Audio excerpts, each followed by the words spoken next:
Apakah surat-surat dari Al-Quran itu sudah sampai pesannya? Apa sih pesan Al-Fatihah?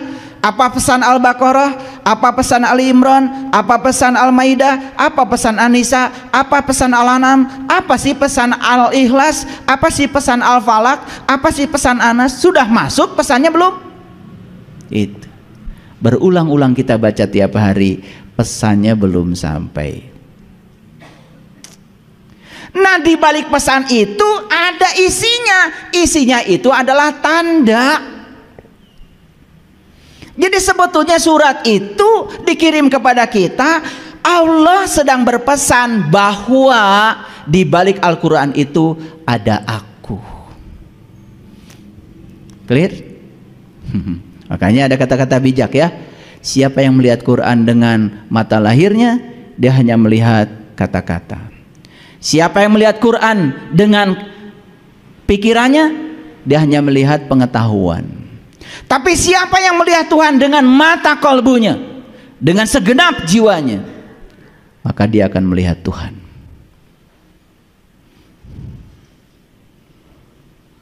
Clear? Oke, pelan-pelan, ngajinya pelan-pelan supaya runut ya. Ya. Pertanyaannya, apakah tanda Allah itu? Ini belum masuk, saya nanti akan kasih banyak ayat hari ini. Kira-kira bisa ditebak gak? Apa sesungguhnya tanda Allah pada diri kita? Sudah tahu? Ya, tanda Allah pada diri kita ya Allah itu sendiri.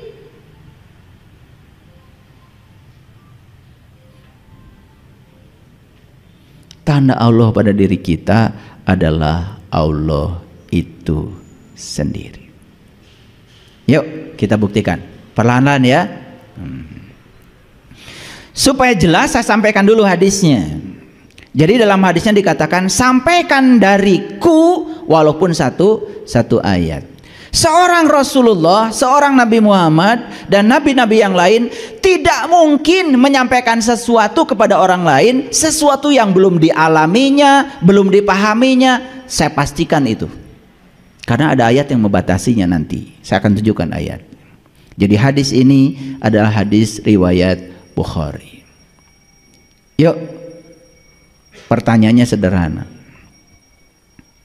Nabi menyampaikan sesuatu kepada kita, tentu dialami dulu sebelum disampaikan. Harusnya kita pun sebelum menyampaikan sesuatu pada orang lain, alami dulu apa yang dialami oleh Nabi. Setuju? Makanya malam yazuk lam ya'rif, yang tidak mengalami tidak akan paham. Jadi paham itu hanya lahir dari pengalaman. Jadi paham itu bukan dari baca buku, paham itu bukan dari baca kitab. Apalagi baca kitab hanya sekedar menggunakan pikiran, kan yang keluar cuma sebatas pengetahuan. Itu yang menyebabkan perbedaan pendapat tidak bisa dibantah lagi. Jadi aja banyak pendapat, pas saya jadinya berantem gitu. Kalau diikat oleh pengalaman, sekalipun kata-katanya berbeda, tidak akan ada perbedaan pendapat. Oke, lanjut dulu. Jadi hadis ini telah didangkalkan oleh kebanyakan orang dan telah menimbulkan satu kenyataan yang begitu mudahnya setiap orang untuk menjadi seorang pembicara dalam bidang agama, asal tahu satu ayat, besok-besok sudah menyampaikan. Nah, pendangkalan ini menurut saya harus diubah. Kenapa? Karena ada ayat yang membatasinya, dan tidak mungkin hadis dengan ayat Quran itu berlawanan. Sebentar lagi kita akan masuk situ. Baik. Pernah lihat gak ayat ini? Ini Quran surat Asy-Syaff, surat ke-61 ayat 2. A'udzubillahi minasyaitonirrajim. Bismillahirrahmanirrahim. Ya ayyuhallazina amanu lima taquluna ma la taf'alun. Hai orang-orang yang beriman, mengapa kamu mengatakan sesuatu yang tidak kamu kerjakan? Pernah nggak nyuruh anak melakukan sesuatu, padahal sesuatu itu sebetulnya oleh kita pun tidak dilakukan? Pernah? Pernah apa sering? Diturut nggak kira-kira sama anak? Ya enggak. Makanya saya tidak pernah menyuruh. Nih saksinya ada istri saya. Tidak pernah menyuruh, tapi saya melakukan. Karena kalau melakukan itu ternyata mereka ikut. Coba jangan nyuruh beres-beres sama anak. Kita aja mulai beres-beres, pasti dia ingin terlibat. Coba bersih-bersih WC. Ya, nggak usah nyuruh anak bersihkan WC. Masuk WC sikat-sikat aja, kencengin sikatnya biar terdengar sama mereka. Pasti mereka akan datang kok. Biar sama saya saja, pasti itu. Dan saya di rumah tidak pernah menyuruh, tapi saya memulai. Ya kalau sudah memulai ya sudah kesadaran. Iya. Termasuk istri saya. Saya kalau baju kusut saya setrika sendiri. Tapi kalau dia itu kemudian ngejar biar sama saya, berarti dia ingin berbuat baik pada dirinya sendiri, bukan buat saya. Tidak ada kebaikan buat orang lain. Hati-hati. Semua kebaikan buat dirimu sendiri. Dan selama ini kita ego karena ketika melakukan kebaikan seakan-akan kebaikan itu buat orang lain. Salah. Kalau kalian memberi, tidak ada buat orang lain. Pemberian itu buat kamu sendiri.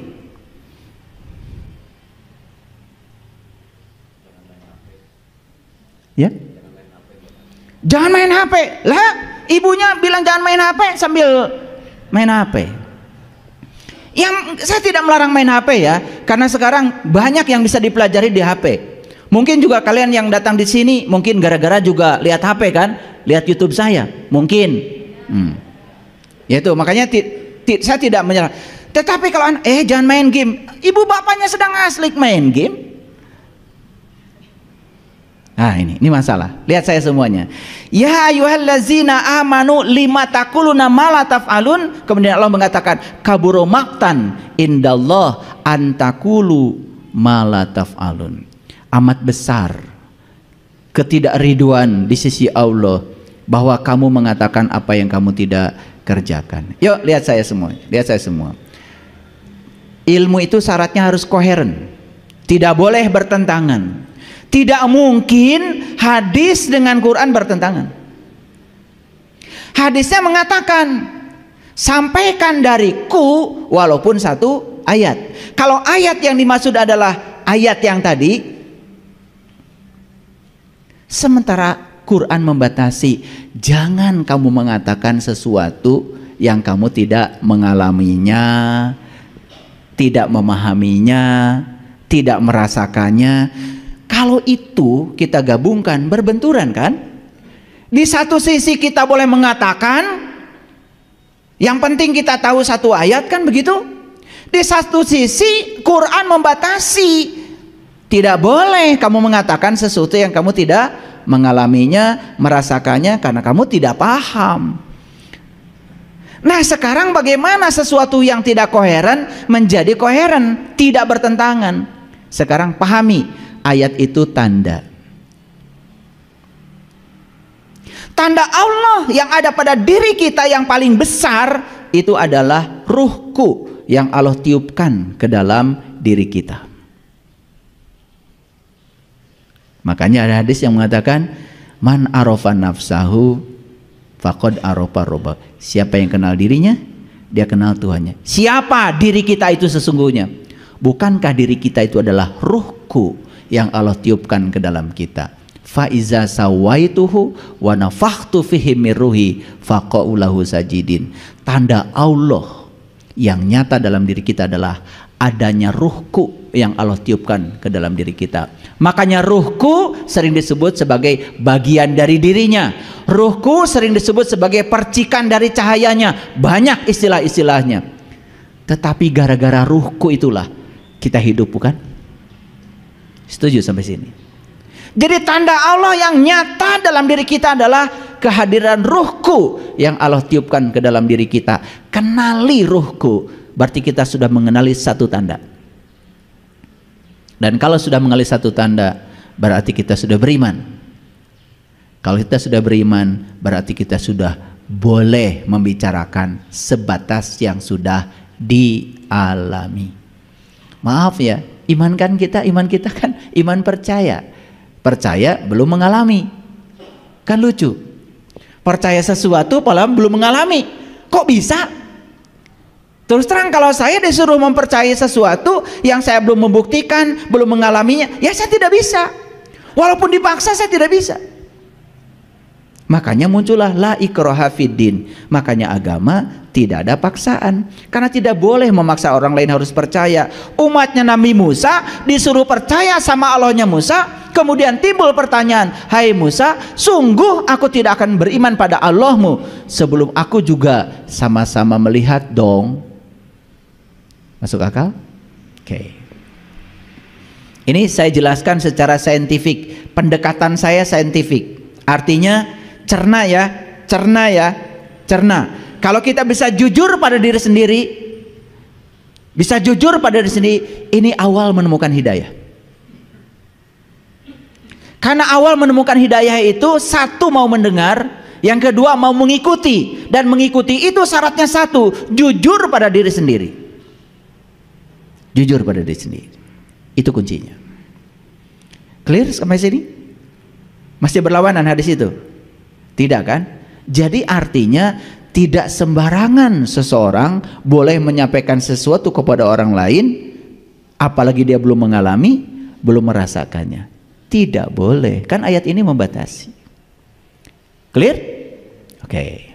Kalau gitu saya lanjutkan. Pelan-pelan ya, pelan-pelan. Ini ayatnya yang saya sampaikan. Apa sih tanda Allah dalam diri? Ini ayatnya. Fa idza sawaituhu wa nafakhtu fihi min ruhi faqa'u lahu sajidin. Maka ketika aku telah menyempurnakan kejadiannya, menciptakan tubuh di rahim ibu dan telah meniupkan ke dalamnya ruhku. Itulah diri sejati kita. Itu pribadi kita yang sebenarnya. Dan pribadi kita yang sebenarnya, yang sejati, ya ruhku itu. Nah, nanti saya akan gunakan begitu banyak analogi, ya. Sabar dulu, kita baca dulu ayat-ayatnya. Ulang dulu. Tanda Allah yang paling besar dalam diri kita apa? Ruhku. Satu saja kenali itu.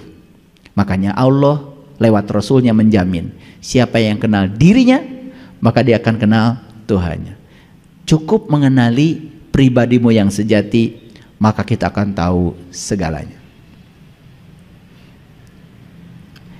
Clear? Oke, lanjut. Pelan-pelan ya.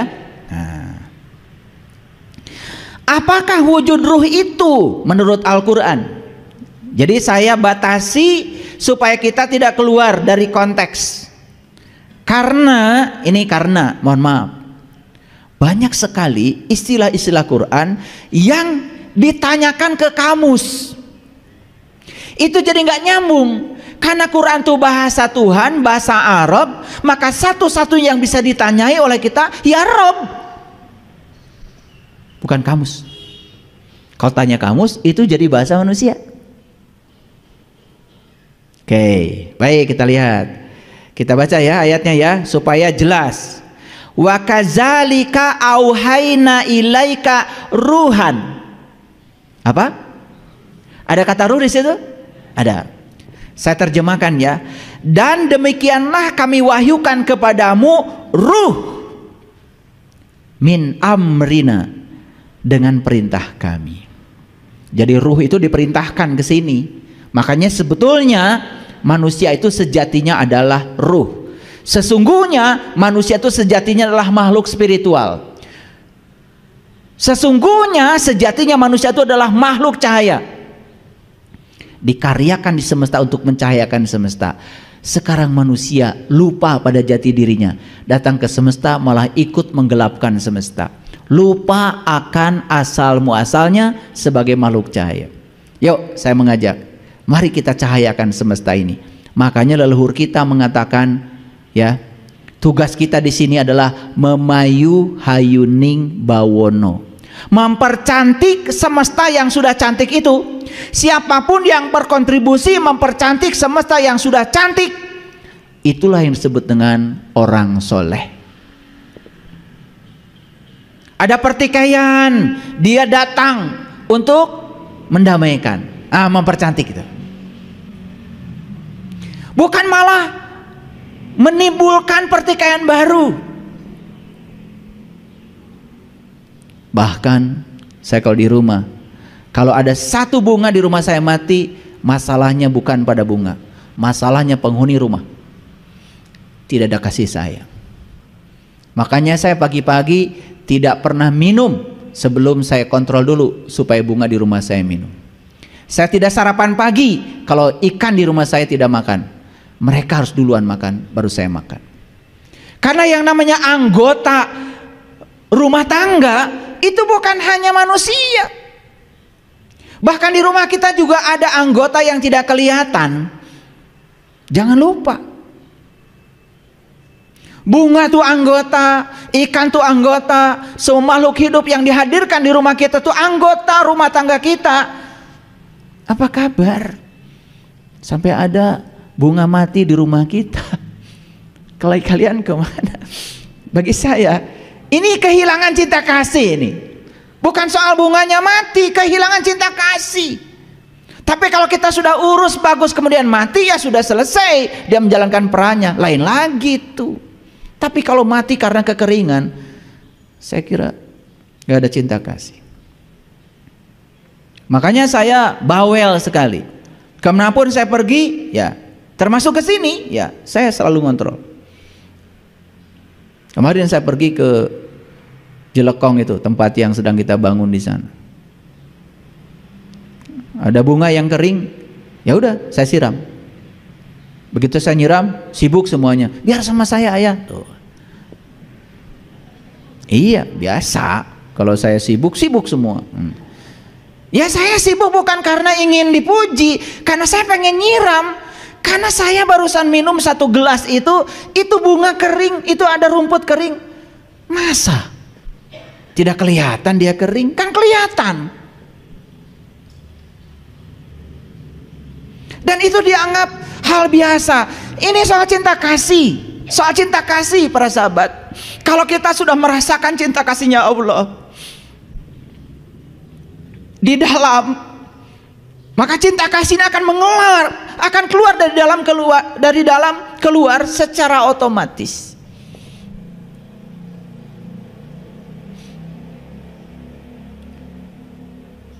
Saya dari rumah sampai ke sini, mohon maaf, gak pernah saya di jalan itu yang ayo pak ngasih 1.000, 2.000, 10.000, 5.000, karena saya menyiapkannya itu. Kalau saya memantaskan diri, saya juga dipantaskan oleh semesta. Ini ngasih orang receh, yang receh itu oleh kita pun sudah tidak dipakai, nggak laku dikasih orang. Apa kabar? Sedangkan di Quran Allah mengatakan tidak disebut kebaikan kalau kamu belum bisa memberikan yang kamu cintai. 10.000 masih kita butuhkan, 5.000 masih kita butuh, tapi 1.000 kita pun sudah tidak butuh dan kita kasih kepada mereka. Dan kita mengatakan kita dermawan di sisi itu. Jadi bagaimana kita mau dipantaskan semesta kalau kita tidak memantaskan diri kita sendiri? Banyak ya saksinya. Kalau murid saya ikut mobil saya, wah itu di uangnya 10 ribuan, 5 ribuan, buat apa ya? Buat itu Pak Oga yang di jalan. Kan kalau 10.000 masih mending dapat nasi padang toh. 1.000 receh lagi, dilempar lagi ngasihnya. Ya Allah. Dan demikianlah kami wahyukan kepadamu ruh dengan perintah kami. Sebelumnya kamu tidak mengetahui apakah itu kitab. Sebelumnya kamu juga tidak mengetahui apakah itu iman. Tetapi kami menjadikan ruh itu cahaya. Nih saya jelaskan secara ilmiah ya, supaya sebelum membantah itu ya dengar dulu biar dapat hidayah.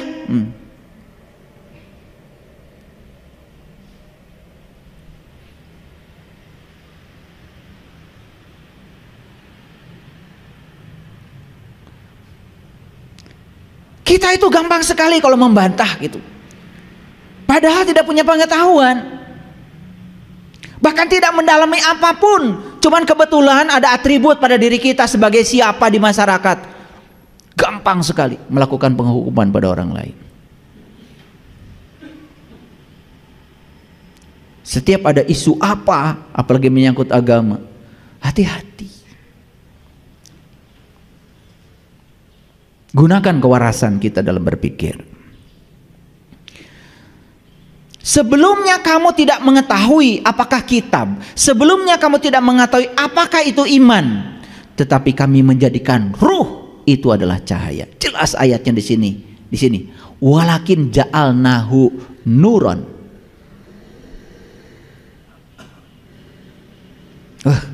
Keren. Wa kadzalika auhayna ilaika ruhan min amrina ma kunta tadri mal kitab walal iman walakin ja'alnahu nuron. Dan setelah aku jadikan ruh itu adalah nur dan kamu bisa menyaksikannya, maka kamu akan mengerti apa itu kitab, apa itu iman.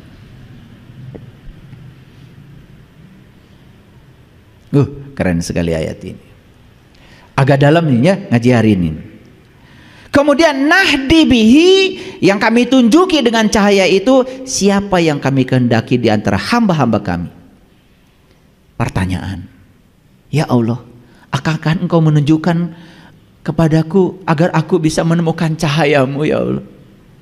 Allah akan menjawab, begitu kamu punya kehendak, aku kehendaki. Karena aku hanya menghendaki mereka-mereka yang punya kehendak. Semua ingin dimulai dari dirimu sendiri. Jadi cara Allah menghendaki itu bukan ini dikehendaki ini tidak, ini dikehendaki ini tidak, suka-suka Allah, bukan. Karena di dalam ruhku itu sudah ada kudrat, dalam ruhku itu sudah ada iradat, sudah disemaikan di situ keinginan, sudah disemaikan di situ iradah, sudah disemaikan di situ kehendak. Begitu kehendak kita dimunculkan, menyatu dengan kehendak Allah, dua kehendak bertemu, di situ terjadilah pertemuan. Yuk kita kasih contoh sekarang. Karena kalian ada kehendak untuk belajar, saya ada kehendak untuk mengajar, terjadilah pertemuan hari ini, terjadilah proses belajar mengajar. Dan proses belajar mengajar ini hanya terjadi kalau ada dua kehendak. Betul apa tidak? Kurang apa buktinya? Jadi ingin sesuatu terjadi, ya sudah mulai. Kamu yang menghendaki, biar dikehendaki sama Allah. Makanya Allah bilang di Quran, man kana yarju liqa'a rabbih, man kana yarju liqa Allah, fa inna ajalallahu laj. Barang siapa yang berharap, berkehendak, berkeinginan jumpa dengan Allah, maka waktu yang dijanjikan itu pasti datang. Kepada siapa? Kepada yang berkehendak, itu aja kok sederhana, tidak ada syarat yang lain. Kalau ada yang bilang, wah syarat jumpa dengan Allah tuh harus ini harus itu, itu belum jumpa dia. Banyak syaratnya. Quran juga syaratnya cuma satu kok. Barang saya berharap, pasti waktunya datang. Yang tidak berharap, ya sudah, nggak datang-datang, itu aja kok. Ada yang telepon tadi pagi sama saya, ayah saya rindu sama ayah. Sebetulnya saya hari ini pengen ke masjid. Bullshit loh. Kalau rindu sama saya dan pengen ke masjid, ya pasti kamu tuh sudah ada di sini. Ngomong sama saya basa-basi begitu. Ya mohon maaf, jadinya saya omelin. Bullshit aja kamu ngomong begitu, saya bilang. Sama saya lagi. Ya sama yang tidak sadar ngomong begitu, ya mungkin yes saja. Sama saya mohon maaf, ya saya omelin. Kalau kamu kuat keinginannya, kamu ada di sini sekarang. Karena yang mengantarkan kita ke sini itu kan tekad. Coba, yang dari Gombong ada di sini karena tekad. Maaf, kalau tekadnya kuat, semesta itu akan memfasilitasi. Bahkan saat ngomong begitu mau ke Bandung, mungkin duitnya belum ada. Begitu mau pergi, ada duitnya. Tanya coba. Tahu kok saya. Nggak usah ngobrol sama saya. Gitu. Jadi jangan banyak basa-basi. Ya. Saya rindu, pengen ke sana. Cuman mohon maaf sibuk. Ya nggak rindu. Kamu rindu sibuk aja. Maaf ya. Ini udah biasa kita itu basa-basi jadi basi. Oke, lanjut dulu. Clear dulu ya. Sampai sini ngerti? Jadi Allah akan menjadikan ruh itu sebagai nur. Supaya apa? Supaya gampang dikenali.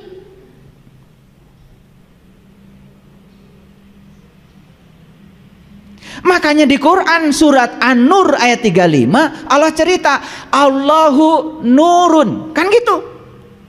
Allahu nurus samawati wal ard, kan gitu.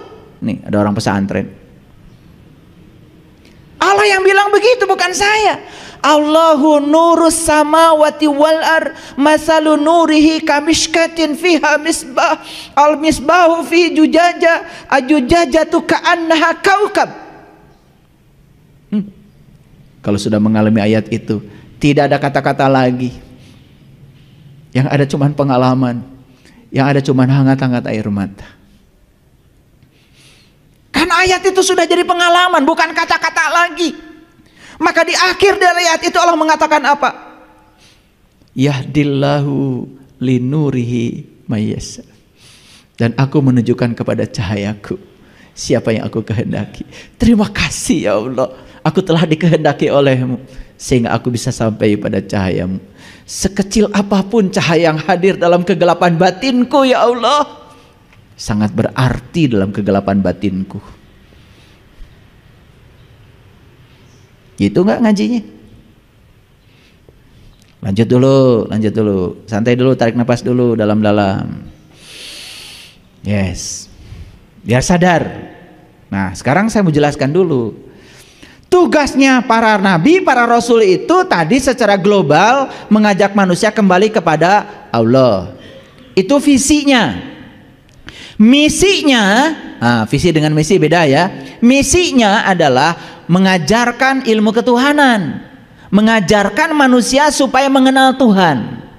Makanya ya, tugasnya para rasul itu dirangkum dalam Quran surat Al-Imran ayat 49 cuma 3. Boleh nanti kalau nggak percaya buktikan sendiri ya. Surat Al-Imran ayat 49. 3 tugas Rasul. Lihat saya semuanya. Kalau tugas Rasul 3, berarti siapapun yang mengaku umatnya Rasul, jelas tugasnya 3 juga dong. Masa jadi 5? Yuk, apa saja tugasnya Rasul kata Quran? Nih, saya sampai tulis bahasa Arabnya. Yang pertama tugasnya Rasul itu adalah wa ubriul akmaha, membebaskan penyakit buta dengan seizin Allah. Wa ubriul akmaha biiznillah. Buta apa? Nah, ada sekelompok manusia yang berteriak kepada Allah, itu diabadikan dalam Quran. Ya Allah Tuhanku, kenapa engkau himpunkan aku dalam keadaan buta? Apa jawaban Allah? Fa innaha la ta'mal absyar walakin ta'mal qulubul lati fis sudur. Yang buta bukan matamu yang itu, tapi yang buta adalah mata kesadaran.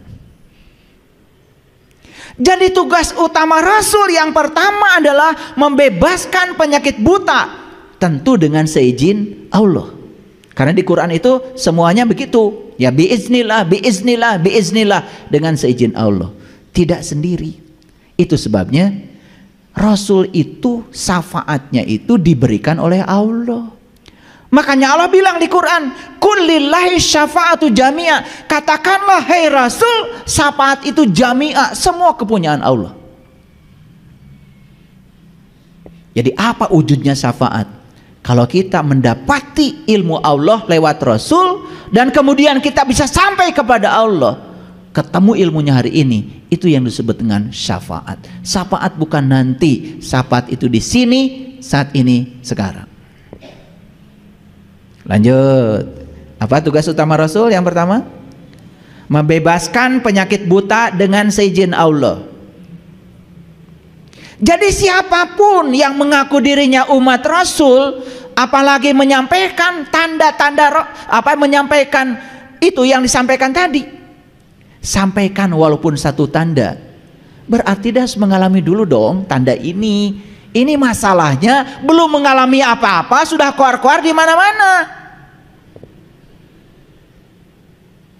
Dan kebohongan kalau berulang, lama-kelamaan dianggap kebenaran. Itu bahaya.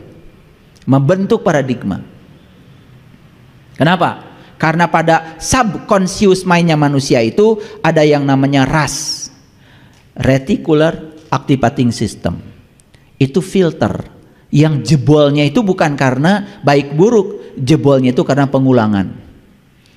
Makanya sering mengulang-ulang sesuatu masuk subconscious mind. Wah, kalau sudah di situ perlu bantuan Mas Wendy itu ngeluarinnya.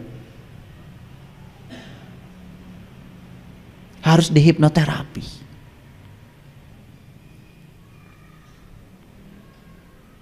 Karena itu akan membentuk ego. Makanya ego itu seperti luka yang menganga. Kalau luka yang menganga sedikit aja kesenggol sakit. Makanya yang gampang kesenggol itu tandanya masih luka. Gampang marah, baperan, gampang tersinggung, gampang nyolot, gampang bolotot, gampang monyong. Itu.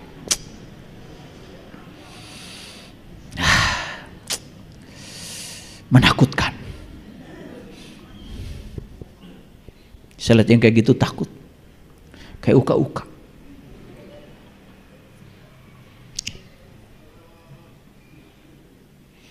Saya sebetulnya kalau masuk ke masjid suka takut. Banyak uka-uka. Oh, di sini mah enggak beda maksudnya. Yang kedua, tugasnya Rasul itu membebaskan penyakit kulit dengan seizin Allah. Wal abroso. Tahu penyakit kulit? Penyakit kulit itu bukan panu, bukan kurap, bukan kudis. Penyakit kulit itu adalah ngerti sesuatu cuma kulitnya saja. Itu penyakit, karena penyakit kulit itu menular. Coba saya tanya, kalian ngerti diri dalamnya apa luarnya? Jawab dong. Penyakit kulit. Ngerti Quran hakikatnya, syariatnya? Syariat juga enggak. Bohong. Saya bilang, apal enggak Quran 30 juz? Dari kecil juga udah apal ayah. Kalau Quran tuh 30 juz katanya. Pinter. Jadi penyakitku itu penyakit luar, ngerti sesuatu cuma luarnya saja. Yang ketiga, menghidupkan orang mati dengan seizin Allah. Mati yang mana? Kalau orang udah mati dihidupkan lagi oleh Rasul, Rasul sedang melawan Allah. Rasul macam apa model kayak gini? Bukan itu. Orang dalam hidup ini sudah mati, kelihatan sibuk padahal mati kesadarannya. Orang yang kayak gini, kata Nabi Muhammad, harus dihidupkan, harus dibangkitkan, harus dikiamatkan. Makanya tanda kiamat itu satu, akan datang Dajjal. Tahu Dajjal? Saya tiap hari ketemu dia. Tiap hari, ya Allah. Di sini pun ada. Dajjal itu si mata satu. Bukan matanya satu begini, bukan. Di Quran dikatakan, aku berikan kepadamu dua penglihatan. Satu penglihatan lahir, satu penglihatan batin. Kalau kalian mau bebas dari penyakit Dajjal, buka mata kolbu. Kalau hari ini melihat baru dengan mata lahir, itulah Dajjal. Ngapain ditunggu-tunggu? Gimana sih kalian ngaji? Mau aja dibohong-bohongi. Oh Dajjal nanti katanya di sana di gunung mana? Ya Allah, itu Dajjal Pak Balatak.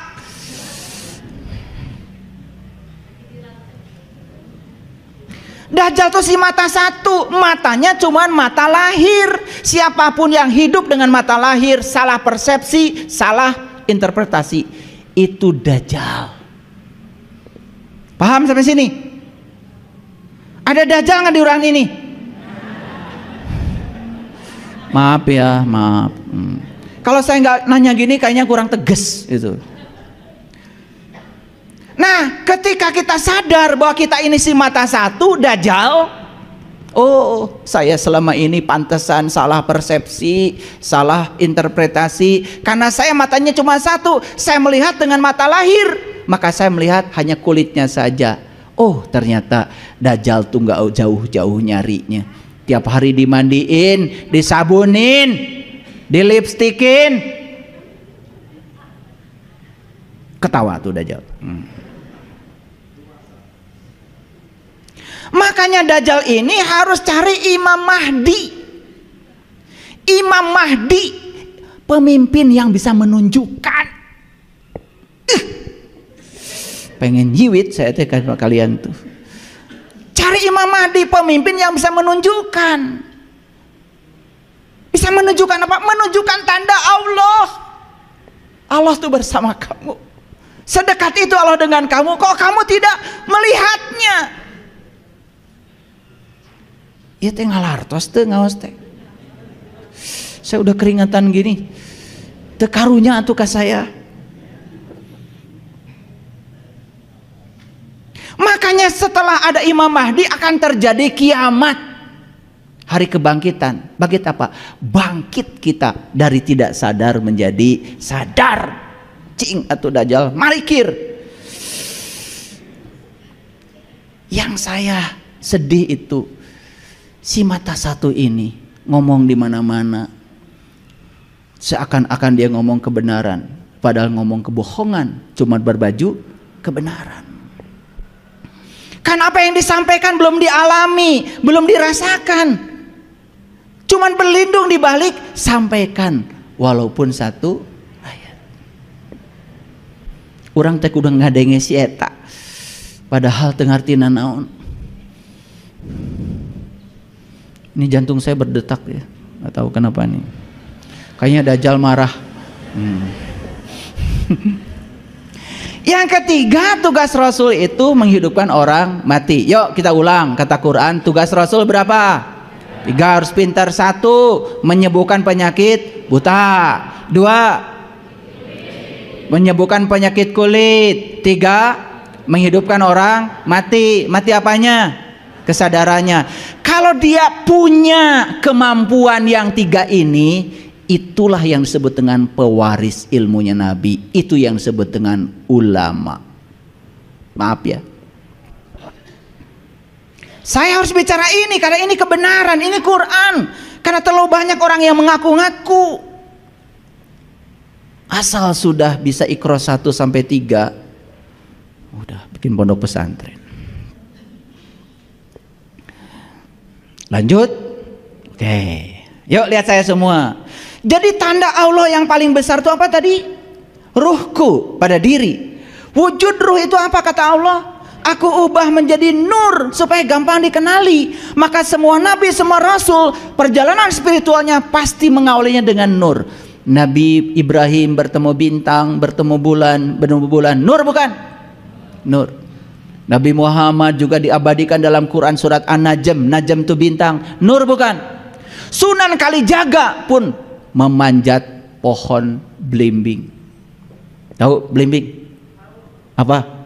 Bintang. Ler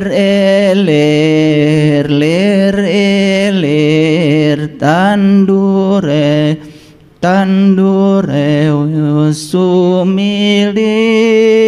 ta ijo royo ta sengguh temanten anyar, ta sengguh temanten anyar. Bocah angon pene nom blimbing kuwi lunyu pene no kanggo dodotiro, dodotiro, dodotiro, ting gahing pinggir dondomono drumatono kanggo seboh mengko sore, kanggo seboh mengko sore, mumpung rembulane, mumpung kalangane ya suraho sora iyo, mumpung padang, mumpung jembar kalangane, mumpung kalian hidup. Panjat sekarang, panjat sekarang, panjat sekarang. Lihat bintang di langit terdekatmu. Itu tandanya. Maka Allah bilang di Quran, sanurihim ayatina fil afaq wa fi anfusihim hatta yatabayyana lahum annahul haq. Kami akan memperlihatkan kepada mereka tanda-tanda kami di segala ufuk. Perhatikan ayat ini. Sanurihim ayatina. Departemen Agama juga menerjemahkan ayat ternyata tanda juga. Ini saya ambil dari Quran digitalnya milik Departemen Agama. Kami akan memperlihatkan kepada mereka tanda-tanda kami di segala ufuk dan pada diri mereka sendiri hingga jelas kebenaran. Jadi Allah akan menunjukkan, Allah itu luar biasa, maha pengasih, maha penyayang. Allah itu rindu kepada kita. Maka Allah bilang dalam hadis qudsi, kalau kamu datang kepadaku sejengkal, aku menyambutmu sedepah. Dan kalau kalian datang kepadaku dengan cara berjalan, aku menyambutmu dengan cara berlari.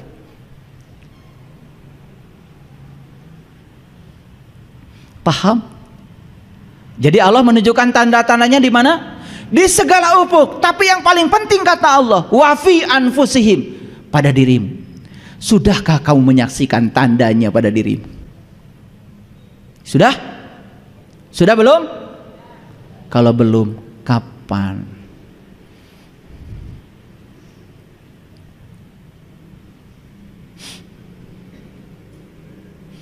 Kita lanjut lagi.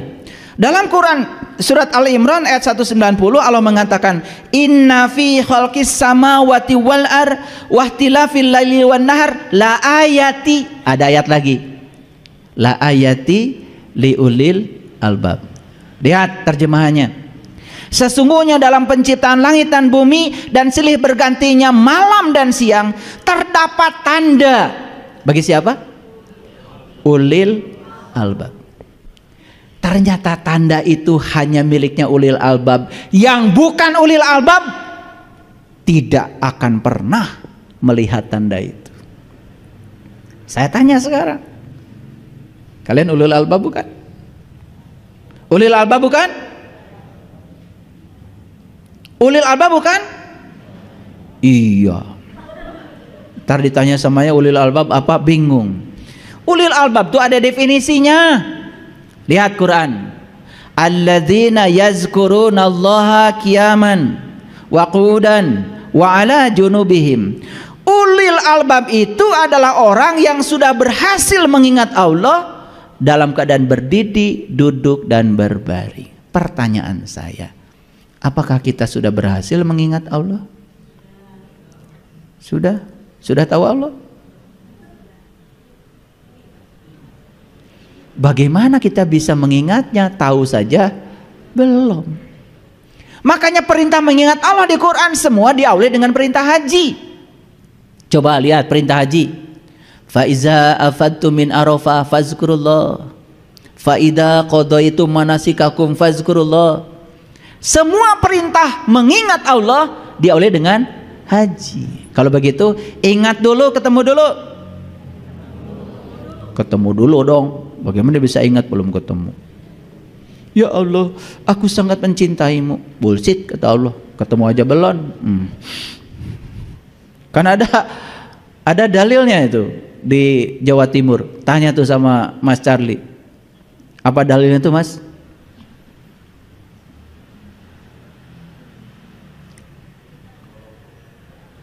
Itu tidak mungkin cinta kalau jarang Ketemu kan itu. Apa tuh?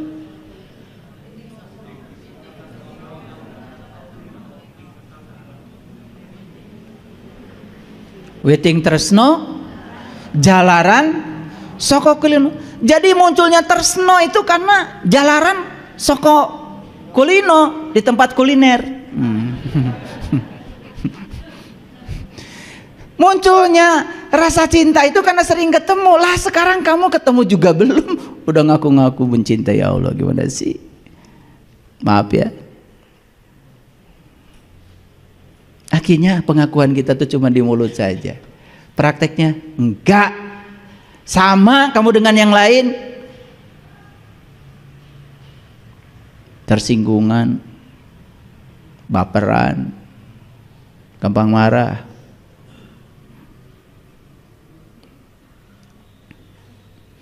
Nah, ulil albab itu karena sudah bisa melihat tanda Allah dalam dirinya. Lihat saya semua, karena sudah bisa melihat tanda Allah dalam dirinya, maka siapa yang sudah menemukan tanda Allah dalam dirinya, dia juga melihat di semesta ini adalah tandanya.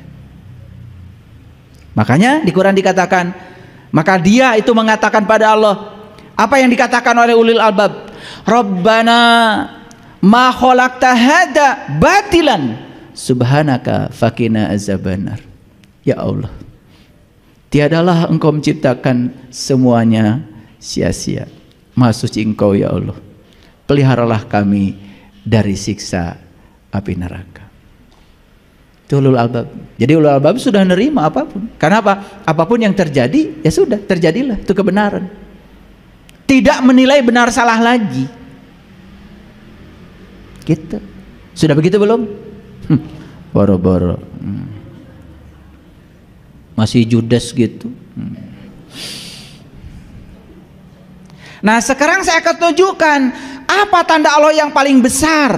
Kan tadi saya mengulang-ulang. Inilah yang disampaikan di Quran surat An-Najm. Yuk kita lihat sama-sama. Nanti catat surat An-Najm ayat 13 sampai ayat 18. Saya akan bacakan perlahan ya. Walaqad ra'ahu nazlatan ukhra, dan sesungguhnya melihatnya kapan saja. Melihat apa? Nya di situ mengacu kepada An-Najm. An-Najm itu bintang. Jadi melihat apa? Ya melihat wujud ruh dalam diri. Kapan? Kapan saja. Walaqad ra'ahu nazlatan ukhra, dan melihatnya bisa kapan saja. Di mana melihatnya? Inda sidratil muntaha, di puncak kesadaranmu. Jadi sidratul muntaha itu bukan di sana, pada dirimu, ada pada dirimu. Masa kesadaran taruh di sana? Ya kesadaran di sini. Indaha jannatul ma'wa, di dalamnya ada jannatul ma'wa. Ma'wa. Ada maul hayat. Ada kehidupan, ada energi, ada yang mengalir. Ada taman. Jannah itu taman. Indah jannatul ma'wa, di sana ada taman yang sangat menyenangkan. Bisa dimasuki sekarang? Bisa.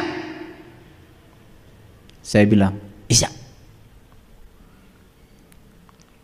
Gimana caranya? Idyaksha sidrati mayaksa. Ketika sidratil muntaha ditutupi oleh sesuatu yang menutupinya.